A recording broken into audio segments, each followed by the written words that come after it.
What's up, guys? I hope all are doing very well. This video I just uploaded now. It's late upload, and this was day before yesterday when snowstorms started in Canada. This Montreal International Airport, and barely I got time to upload this video.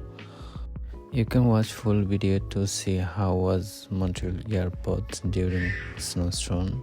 It was really bad. So many flight was delayed and cancelled, lots of flight, and we had no incident during this snowstorm. Everything was okay, but as you can see how was the windy. There was 70 km/h and 55 centimeters snow, so it was really messy day.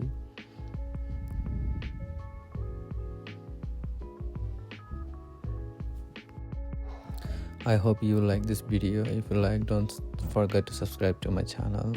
Thank you for watching my video.